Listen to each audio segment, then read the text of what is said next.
नमस्कार दोस्तों, आज हम आपके सामने बहुरूपिया गधा की कहानी लेकर आए हैं। एक नगर में धोबी था। उसके पास एक गधा था जिस पर वह कपड़े लादकर नदी तट पर ले जाता था और धुले कपड़े लादकर लौटता। धोबी का परिवार बड़ा था। सारी कमाई आटे, दाल और चावल में खप जाती। गधे के लिए चारा खरीदने के लिए कुछ न बचता। गांव की चारागाह पर गाय भैंसे चरती। अगर गधा उधर जाता तो चरवाहे डंडों से पीटकर उसे भगा देते। ठीक से चारा न मिलने के कारण गधा बहुत दुर्बल होने लगा। धोबी को भी चिंता होने लगी क्योंकि कमजोरी के कारण उसकी चाल इतनी धीमी हो गई थी कि नदी तक पहुंचने में पहले से दुगना समय लगता था। एक दिन नदी किनारे जब धोबी ने कपड़े सुखाने के लिए बिछा रखे थे तो आंधी आई। इधर उधर उसके कपड़े हवा में उड़ गए। आंधी थमने पर उसे दूर दूर तक जाकर कपड़े उठाकर लाने पड़े। अपने कपड़े ढूंढता हुआ वह सरकंडों के बीच घुसा। सरकंडों के बीच उसे एक मरा बाघ नजर आया। धोबी कपड़े लेकर लौटा और गट्ठर बंधे पर लादने लगा। गधा लड़खड़ाया।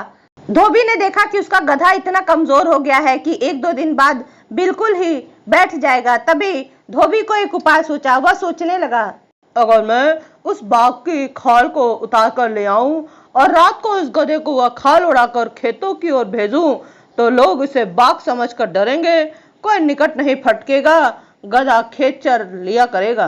धोबी ने ऐसा ही किया। दूसरे दिन नदी तट पर कपड़े जल्दी धोकर सूखने के लिए डाल दिया और फिर वह सरकंडों के बीच जाकर बाघ की खाल उतारने लगा। शाम को लौटते समय वह खाल को कपड़ों के बीच छिपाकर घर ले आया।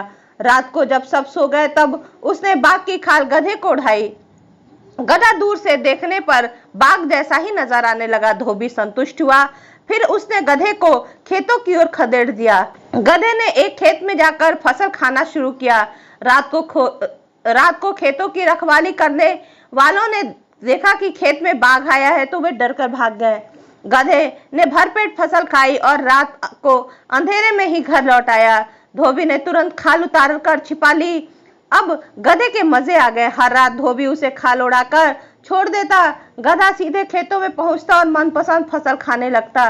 गधे को बाघ समझकर सब अपने घरों में दुबक कर बैठे रहते। फसलें चर चर कर गधा मोटा होने लगा। अब वह दुगना भार लेकर चलता। धोबी भी बहुत खुश हो गया। मोटा ताजा होने के साथ साथ गधे के दिल का भय भी मिटने लगा। उसका जन्मजात स्वभाव जोर मारने लगा। एक दिन भरपेट खाने के बाद गधे की तबीयत मस्त हो गई। तब भी वह लगा लोट लगाने। खूब लोटा वह गधा। बाघ की खाल तो एक और गिर गई। अब वह खालिस गधा बनकर उठ खड़ा हुआ और डोलता हुआ खे खे करके बाहर निकला। गधे के लोट लगाने के समय पौधों के रौदे जाने और चटकने की आवाजें फैली। एक रखवाला चुपचाप बाहर निकला। खेतों में झांका तो उसे एक और गिरी बाघ की खाल नजर आई और दिखाई दिया कि खेत से बाहर एक गधा जा रहा है। वह चिल्लाया, अरे यह तो गधा है। उसकी आवाज औरों ने सुनी। सब डंडे लेकर दौड़े। गधे का एक कार्यक्रम खेत से बाहर आकर रेंकने का था। उसने मुंह खोला ही था कि उस पर डंडे बरसने लगे। क्रोध से भरे रखवाले ने उसे वहीं ढेर कर दिया। उसकी सारी पोल खुल चुकी थी। धोबी को भी वह नगर छोड़कर कहीं और जाना पड़ा। दोस्तों, इस कहानी से हमें यह सीख मिलती है कि पहनावा बदलकर दूसरे को कुछ दिन ही धोखा दिया जा सकता है। अंत में असली रूप सबके सामने आ ही जाता है। धन्यवाद दोस्तों। यदि आपको ये कहानी अच्छी लगी हो तो प्लीज इसे लाइक, शेयर, सब्सक्राइब करना ना भूलें।